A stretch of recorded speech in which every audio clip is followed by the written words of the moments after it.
Ideologi adalah gagasan yang disusun secara sistematis dan diyakini kebenarannya untuk diwujudkan dalam kehidupan.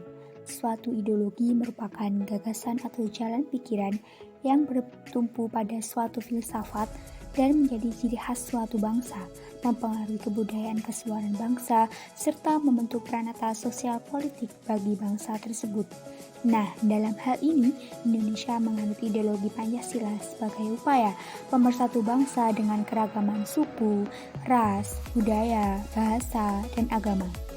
Ideologi Pancasila ini bertujuan untuk membentuk masyarakat yang adil dan makmur dalam kehidupan material dan spiritual di dalam wadah negara kesatuan Republik Indonesia. Saja loh, terdapat juga ideologi-ideologi lainnya yang dianut oleh negara lain, seperti ideologi agama Islam yang dianut oleh negara Arab Saudi.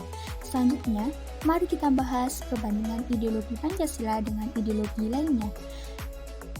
Yuk simak video berikut ini. Pertama, ideologi agama. Ideologi agama adalah sebuah ideologi yang bersumber pada filsafah agama yang tercantum atau termuat dalam kitab suci agama. Ciri-ciri ideologi agama ini yaitu yang pertama, urusan negara dan pemerintah dijalankan berdasarkan hukum agama. Yang kedua, hanya satu agama resmi dalam negara. Yang ketiga, semua aspek kehidupan negara berlandaskan agama. Contoh negara yang menganut sistem ideologi agama ini yaitu yang pertama ada Arab Saudi yang menganut ideologi agama Islam, dan yang kedua adalah India yang menganut ideologi agama Hindu. Kedua, ideologi sekuler. Ideologi sekuler merupakan ideologi yang menyatakan bahwa sebuah institusi atau badan negara harus berdiri terpisah dari agama atau kepercayaan. Sekularisme ini menunjang kebebasan beragama dan kebebasan dari pemaksaan kepercayaan dengan menyediakan sebuah rangka yang netral dalam kepercayaan dan tidak mengistimewakan sebuah agama tertentu. Negara yang menganut ideologi sekuler ini yaitu adalah negara Turki. Ketiga, ideologi komunis. Ideologi komunis adalah paham di mana aset dan modal harus dimiliki bersama, serta kepentingan bersama diutamakan. Jadi, biasanya pemerintah yang mengatur perekonomian termasuk semua sumber daya dan aktivitas ekonomi, sehingga tidak adanya kelompok yang kaya sendiri dan tidak ada juga yang namanya perusahaan swasta. Semuanya sudah diatur oleh pemerintah pusat, harga barang dan komoditas sudah diregulasi.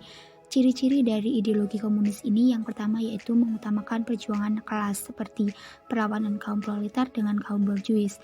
Yang kedua, umumnya penganut komunis menganggap Tuhan tidak ada alias ateis. Yang ketiga, kepemilikan barang, alat, dan aset lainnya adalah milik bersama.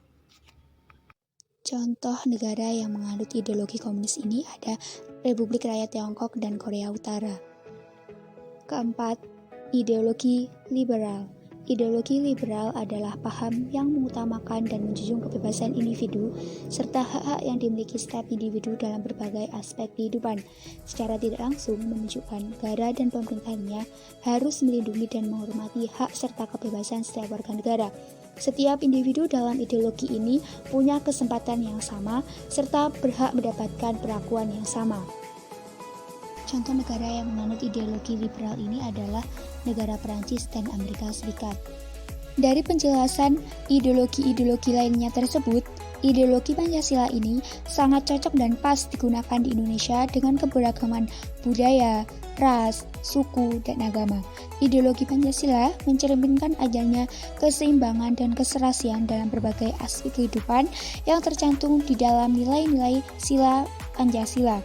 Oleh sebab itu, seluruh komponen bangsa, dari pemimpin sampai rakyatnya, harus mampu memahami, menghayati, mengamalkan, dan mempertahankan ideologi nasional Pancasila.